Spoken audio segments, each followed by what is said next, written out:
Yeah, I want to sit down and I want to talk today about the play styles of all the different characters in the My Hero card game. I'm gonna turn my music down.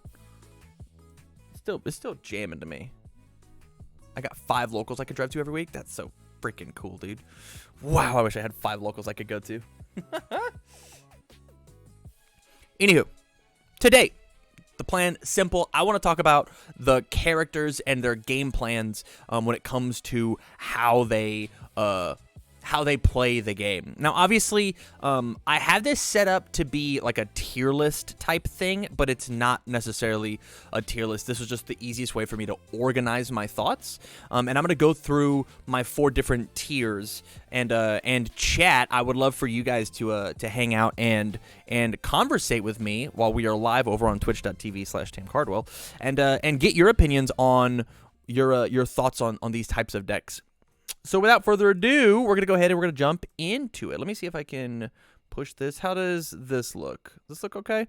You can't quite see the bottom corner down here, but I think that's okay. So let's talk about the 4 different deck playing styles that I have currently. And the 4 different styles that I have is, number 1, we have string decks or go wide decks. These are decks that want to play a lot of okay or good attacks that want to play over and over and over and over as many, going as wide and as playing as many cards as possible. Then we've got thick decks or go tall decks. These are decks that are okay playing one big, absolutely massively huge move. And they just like try and dumpster you by playing one that's so fast and so big that you can't deal with it. You've got poke and backswing decks. These are decks that are going to be playing a little more mid-range. A little more mid-range. And these decks are all about playing really, really solid fundamental universes. And then we've got critical mass / clock decks that if you let them get to turn 7, they'll beat you by eventually just having so many resources and so much damage, and like their game plan works so well that eventually they'll just beat you. Now, what's the best deck in MHA? Why is it Staff Strike Mina? Hey, it could be if you're really good at rolling the dice.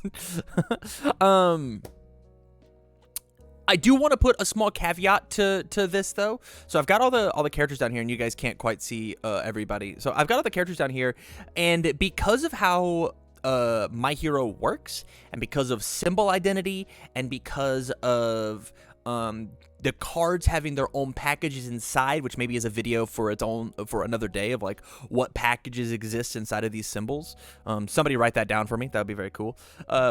Obviously, we can play these characters and we can force them to play in very different ways. But the goal of this video really is to have a new player coming in who doesn't necessarily care about the character that they play, but more care about the play style they play, and they have a good time enjoying it. Like I've got a buddy at local, we'll call him Kyle. He had never watched the anime, and we gave him Nomu, and he absolutely loved it. Right.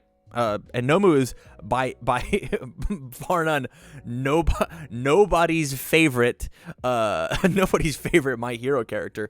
But since this guy like really enjoyed the way Nomu played, it was great for him. So with that said, we're gonna go ahead and we're gonna jump around a little bit, and we're gonna talk about these characters. And I just want to start off with All Might. So All Might's character ability is that he draws cards, great flow ability, and he commits himself to give powerful to a big move. So like the obvious like idea is All Might wants to go really tall, because he wants to like go poke and then swing with a big huge move. But because of that idea of like steal some momentum, try and kill you, it might be a little more poke and backswing, just to like have 8 cards in your hand, play some good blocks, steal some momentum with some throws, and then dumpster you on one big move. At the same time, he is an 8 hand size character whenever he kind of wants to be. So like he could play this string or go wide. And so I think if I were going to put him anywhere, it's probably going to be this poke and backswing, because I think if you just dump every single move that you have into the powerful, I don't think that you get there. I don't think that it's quite there. I think you draw the cards so that you have enough choices in your hand to play good pokes, you play good foundations, you play good defense so that you can stretch your 30 health as much as you can until eventually you find a way for that powerful to push them up and over the edge. The 2D/3D transition makes it worse, makes it feel so bad to get comboed in the wrong mode. Pokken back swings are awful. I'm not sure what you're saying. Pokken, like the video game Pokken? Dang, Dan, you over here stunlocked me, dude. You absolutely wrecked me. Anywho, I want to move on to Denki. Denki is such a string character. This character, I refer to him as take an extra turn, man.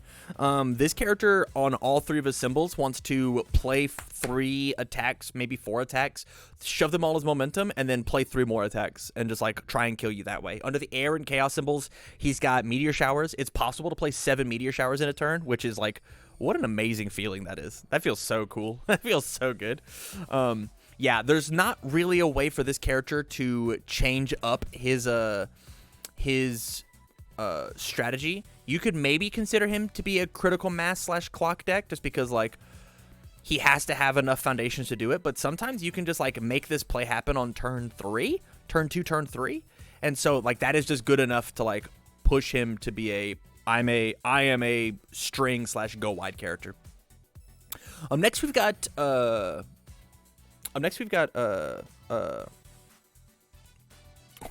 why can I remember his name? Kirishima. Wow, wowzers! I had such a brain fart there. Kirishima is so weird because he kind of gets to play anything that he wants to play. He kind of gets to do this however he wants. I think this character is actually a critical mass deck who, because of his extra build, because of his be able to pick up defense however he wants, I think that he's a clock deck, personally. I think that eventually he'll have a big enough staging area and be able to pick up these attacks that he's built face down that he will overwhelm you, but it's not something he's going to try and do on turn 2. If he does do it on turn 2, it's because he got lucky, not because that's what his game plan is. And so I really think that like Kirishima is one of if not the best one of if not the best defensive characters in the entire game, and so he should be played in this critical mass clock format. But it's totally possible that you like in a 50 card deck you could just jam 30 attacks in your deck and just like make it a string go wide deck and just push out the damage and just try and kill them. But I'm not positive that's the smartest, best way to play the character.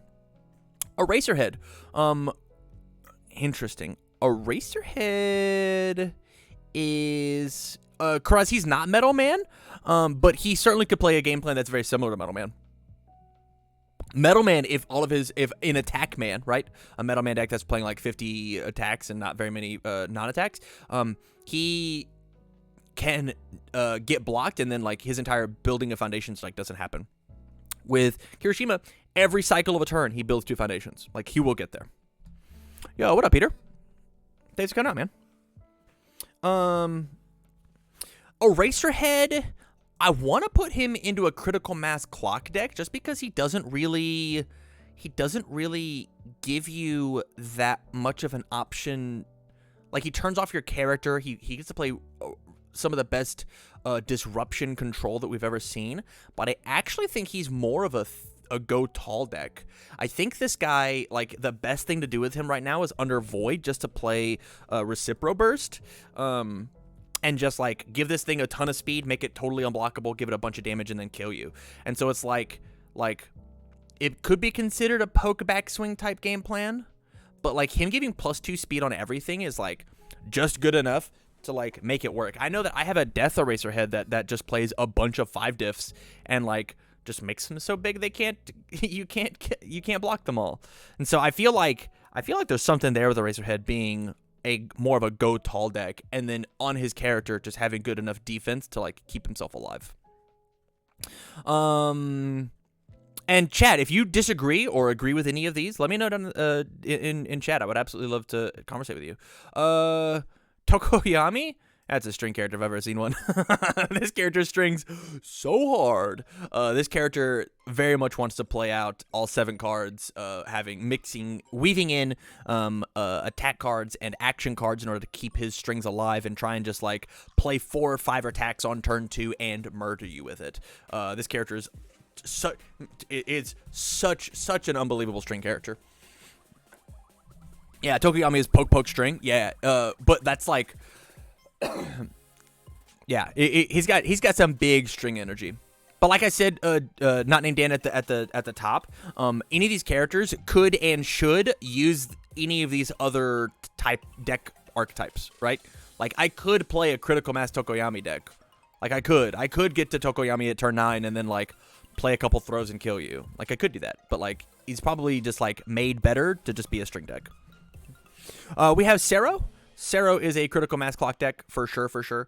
He makes you play the deck differently, and he says that you're not allowed to really block him, specifically under the void symbol. The void symbol's got some big "please don't block me" energy, and it's pretty fun. He could be considered a poke backswing deck, depending on how aggressive. I think like under order he could be a poke deck. Under water he could be a poke deck. But I think the best way to play this character is probably critical mass clock. God, yeah, he does even his not throw attacks or throws. Correct, yeah. And so like eventually Sarah's just going to kill you. And if you block him wrong, he will just like not get there. Zero isn't a clock in terms of amassing resources. He just 6 chip damage until you die. That is good enough to like. My definition of a clock deck is something that like we have put the game on a timer, and eventually, if you don't do anything, I will win. And like that's like the definition. So we'll leave him in clock. Perfect. Midori is a poke backswing character. Infinite emphasis on the backswing, which is why he's so hard to play. Midori is crazy hard to play because if he messes up. If you mess up your kill turn, you'll just lose for it. You'll just lose. And like you get to play your once per turn, maybe twice per game, and that's it, right? And so like he's a character that like you really have to be patient. People would think to put him in like this go tall, but like you just can't. He is a poke and backswing character. Bakugou is a string character. He wants his stuff to be blocked. He's okay with his stuff being blocked. The more that you block or partial block his things, the more resources he gets. And then inside of his kit, he's got the ability to play out more. If you don't block, he can still capitalize off of it. The only way that I pretty much kill anybody with Bakugou is I draw 5 attacks in my hand. What a Daisha. And so I draw 5 attacks in my hand, and then that is what's going to get me there to win the game. It's not like one big move that you can't block. All of Bakugou's stuff is incredibly blockable. It's very, very blockable. Yeah. Jiro is so interesting because Jiro has this idea of like she wants to go tall, but the way that she goes tall is the fact that she can go wide. This is interesting because eventually, like, once she hits critical mass, she's able to do both of these strategies combined, which is so interesting. So I guess I'll ask chat. Chat, what do you guys think? Is Jiro go wide or go tall? Let me pull up a.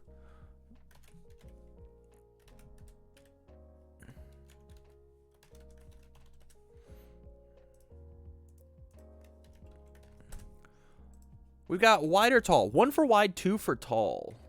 I gotta come back here. And then we're gonna zoom this all the way across.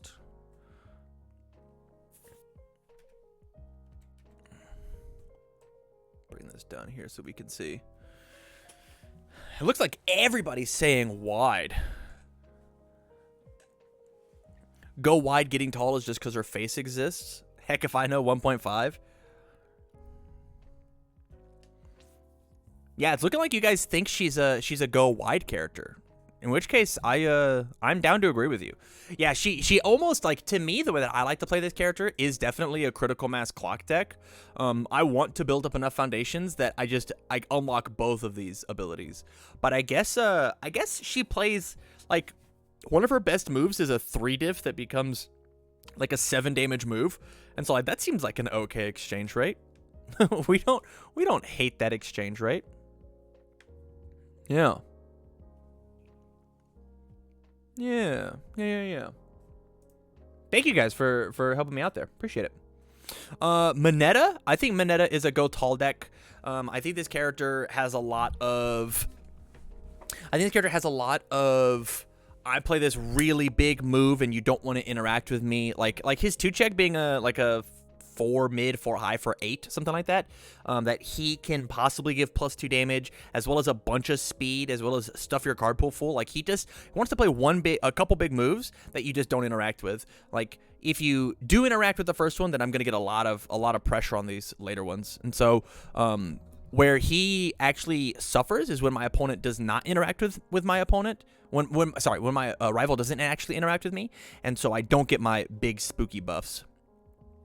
All Might is a go wide deck. I'm an 8 hand size character that can give, like, okay buffs based around what my opponent is doing. I think this character is one of the strongest. Excuse me. One of the strongest in the entire game, but I think that his go wide strategy of being able to have 1,000 cards in his hand is just, like, super good. Momo is a clock deck. This character doesn't work unless she finds her quick creates, but if she finds 4 quick creates, you're going to die next turn. Yeah, you'll just die. We have Nomu, who is a go tall deck. All of his moves getting double damage, essentially double damage, is just super crazy. Your boy Goose. Yeah, I'm also excited for Con Might to be legal. I got one signed by Chris Sabat. I had a buddy give it to me, and so I am excited to only play that character. But anyways, back to Nomu. Nomu is a very go tall deck. He throws these big, huge haymaker moves, and so there's not a ton to be said there. He doesn't really critical mass you. Yeah, if he does find critical mass, like, he's allowed to just play a bunch of these really big, thick moves. But yeah, our goal is just to, like, throw a big, huge thing. Ochako is another string character. I hate Nomu makes you play the game differently. I love that Nomu makes you play the game differently. That is exactly what a villain should do. The villain characters should 100% make you play the game differently. You should be petrified to sit down across from them. Ochako is a string character. She gets to clear her card pool. She gets to lift a card out of... She gets to draw and attack a card every turn. You could maybe say that she's a go tall deck just because she can give +3 speed to something. But if you're going to do that, you could say the same thing about Ida. But yeah, I think Ochako is a great string character, especially with her ability to play things like zero gravity lift. That's the throw. As well as Meteor Shower. Like, her being able to just, like, play with those cards over and over and over again. It's great. Super good. Todoroki is a critical mass clock deck. His goal is to play a couple pokes, but play really solid defense, building up enough foundations in order to set up his discard pile with enough attack cards so that his 3 damage attacks now become 7 damage attacks, and he'll blow you out that way. And accidentally find a couple of attacks that matter. Ida, I think, is a poke backswing deck. I think this character is really good at surviving one attack. Like, I think he's really good versus Nomu and, like, blocking that one thing that really matters. As well as he has the best pokes in the entire game because you just can't block or interact with his pokes. And so he'll take 2 turns of, like, poke build, have some really solid blocking because of the way this character works, and then find a big fast kick and blow you out with it. It's gonna be very good. I think that Shigaraki is a poke and backswing deck. I think that Shigaraki it's very easy for Shigaraki to be a go wide string deck, but I think that once Shigaraki is done with his once per turn, I think that most Shigarakis should stop attacking unless they're going to close the game out that turn. And I think that the way that people should be playing Shigaraki is actually a little more defense heavy and a little less go out and kill you heavy. That's how I feel personally, at least. I love sitting back with Shigaraki and like not trying to just one shot my opponent. Yeah, his once per turn is most of his power. Everything after that is low value. Totally agree. Yeah, he doesn't have like big crazy bombs like he does in a lot of standard. And so there's something to be said there. We have Atsui.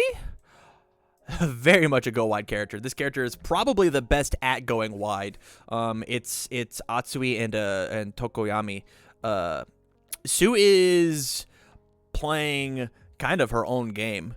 I still think this character has some pretty big issues with not finding kill turns unless she finds frog lashings, but this character does a really good job at being able to play attacks over and over and over again that she does not necessarily commit to. It feels like every single one of her moves can be pokes just because you get rid of progressive and just like you're playing on 4s, 5s, and 6s depending on the strings that you run.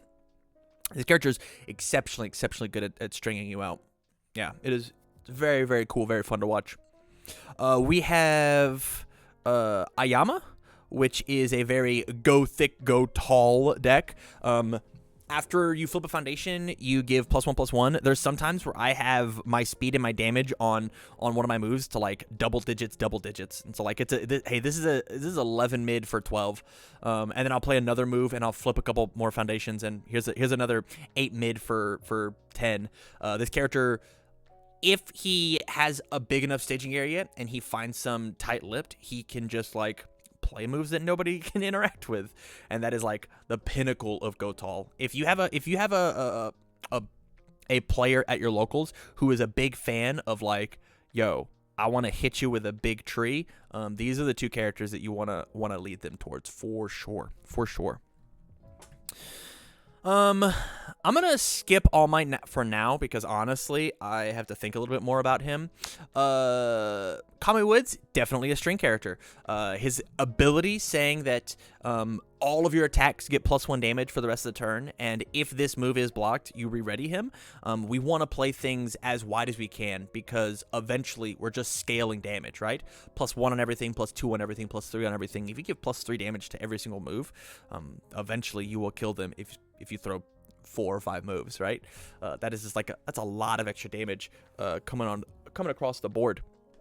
And so it's kind of hard for this character to feel, it's like impossible for this character to feel go tall just because like it's not like +3 damage. It's not like repeatable. It's just like +1 throughout the rest. Cool stuff.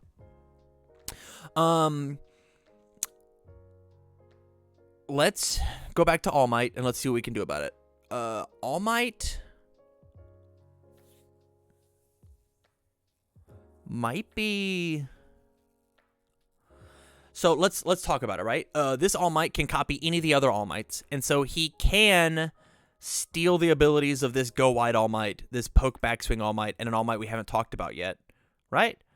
But then normally he just says discard a card to draw 1 and then +3 damage, which feels very go tall, right? Just like giving any move you want +3 damage, like just feels good. 7 hand size, 30 health. We just like swing big, huge moves. That seems good to me. That seems like an acceptable answer. Chad, help me out. Wide, tall, poke, clock. What do you guys think? 1, 2, 3, 4. 1 for wide, 2 for tall, 3 for poke, 4 for clock. Where do you think All Might True Form sits? I'm thinking maybe he's go tall. The mix of 1 and 3 of go wide and then poke backswing. Interesting.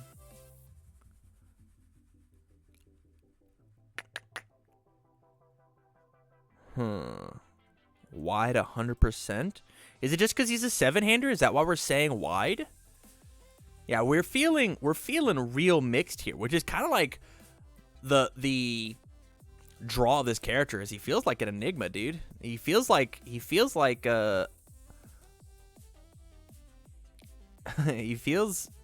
to say. No, it's not just because he's a 7-hander. I mean, he's a 7-hander that draws cards, so like wanting to go wide like seems like the right play. But that +3 damage on kind of any move that he wants.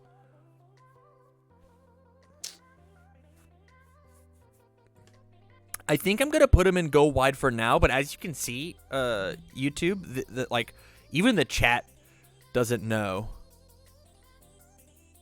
He's a 7-hander who fixes, so he always has strings. I guess that's fair. I think I'm gonna put him in go tall just so it makes my chart look better. But like obviously, like we can play in either of these camps and like feel good about it. Yeah. And chat voted that it's go tall, and so I have to go with the majority. All right, on to Shoji. Shoji is interesting. Shoji gives +2 on one move, +2 on the next, so he wants to string out. I can pay life in order to critical mass and like build up my foundations. Or pay life, pick up an attack as long as it's like worth paying the life. Yeah, that's kind of how I feel about this character, Crossfade. Is I kind of feel like he's a bit of a clock deck. Shoji feels like a critical mass though because of the ability to grab resources. Yeah, that's kind of where I'm at as well. I'm really liking him under life, but I think that they're life with like just good stuff. But I think being able to like pay 6 to go pick up a staff strike whenever you want, like seems just like a good thing, right? Like sometimes your Momo deck just doesn't work because you just can't like find the staff strike and like you've built up all the way to this thing. Well, he says that I'll never not see the staff strike. What up, Lenoko? How's it going? Thanks for joining for the first time. Happy to be live for you. Yo, Linoko. Hey, thank you, Linoko, for the sub at tier 1. That's insane. Thank you. We've got Mount Lady, who is a clock deck for sure. She wants to build up her critical mass of finding the 4 characters and then finding a bunch of momentum and then just like blow you out with all these +8 damage moves. Oh, I want this character to work so bad. I'm excited to play this character in paper for sure. Mina, I haven't got a clue.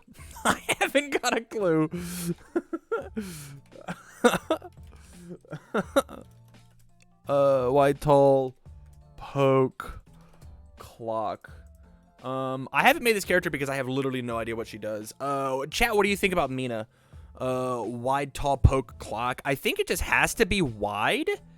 Because, like, she can accidentally find an attack really late in her chain. Zoom in on her. I have to go find her because she's not... It's very hard to do the thing. Let me... Oh, you know what? I actually have her saved because I had to put her into this thing. Hey, can you guys read that? There you go. 7 hand size, 20 health, response once per turn. Your turn, discard a card. After you check a card, you may play it as your next form this turn. No check necessary. If your attack gets 1 speed. If it deals damage, gain a health. Yeah, it looks like wide, tall, poke is what it looks like is winning. I mean, she does seem pretty good to be like steal a thing. She's wide pokes. Yeah. Looks like chat is saying wide. What up, Deltron? What up, Black Ace? She wants weak but fast cards to poke a lot for HP recover. That makes sense to me. That makes sense to me. I think we're gonna go with chat. We'll just stick her in wide.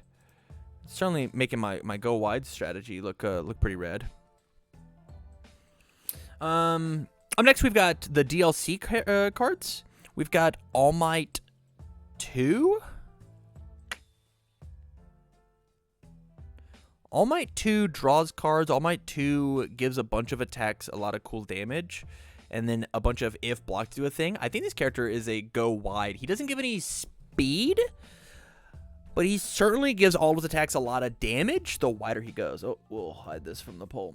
I think All Might gives a lot of damage whenever we string out as long as we can. Yeah. Yeah, I think that's the best option. Yeah. What do you guys think in chat? I'm not gonna put up a poll. I think All Might 2 is a string character. Like, he wants to draw cards so he has more resources and he just plays a bunch of attacks. Yeah. Load all your cards yesterday? Yeah, it is okay, Litico. Ochako 2, this is a poke backswing character if I've ever seen one. If I poke you, I get to pick my same card back up. If I can deal damage, I get to boop, pop it back up into my hand. That's insane. So good. So good. Yeah, this character is great. We've got she also says like +2 speed on everything. So like you could like, she's kind of a same boat of like Ida. Like, she could be up in this go tall just because of the +2 speed because of Eraserhead, like in that similarity. But I think people to pick that guaranteed damage right back up is like super good. We have Ida 2. I didn't put a trash can picture on here, or else he would just be in the trash can tier. But I think that what he's attempting to do is have a go tall strategy. I mean, I could just like add a trash can picture, but yeah, this character is trying to go tall by making something really fast and then giving it more stats and then just drawing one fresh resource. But I think this character is really bad. I think this character is actually the worst character in the game. But yeah, trying to make something really fast, trying to make something really heavy damage being there. And then lastly, we have Froppy 2, and I think Froppy 2 is going to push us to another string character. I think that she plays a lot of, actually, hold up. Let me double check what Froppy 2 actually looks like. I'm going to bring it back up on screen. If your attack's not blocked, your next attack turn gets +2 speed. Discard a card from your rival's card pool. Your ranged attack gets 4 damage. I actually think she's kind of a go tall character. I think she wants to make like her, like, you didn't interact with, if you interacted with me, then my next move gets absolutely massive. If you didn't interact with me, my move gets massive. I think she's just a big ball of stats, huh? And if you have a way to like shove cards in the thing. Yeah. Yeah, I think that's where I have it. So all in all, if you like playing these go wide strategies, there's a lot of characters that are inherently like good at doing that. Excuse me. But there's plenty of characters who have tons of other different strategies that you can do. And like I said at the very top of the video, none of these are like guaranteed to happen. You can force any of these styles. You can have a Denki that hits critical mass and plays a ton of throws and like will eventually kill you. And then like you can play a Jiro that is a poke and backswing character, right? Foundation attack is 1,000,000 damage, and so it's 1,000,000 damage, 1,000,000 speed, and so like there's a way to play all of these characters in all these different ways. But these are my initial thoughts and chat's initial thoughts on kind of where you could see, if you're new to the game, what kind of character you want to play. So with that, if you have any thoughts, let me know down in the comments down below. That would be very, very cool. I love to know your opinions on it. And with that, I wish you guys well.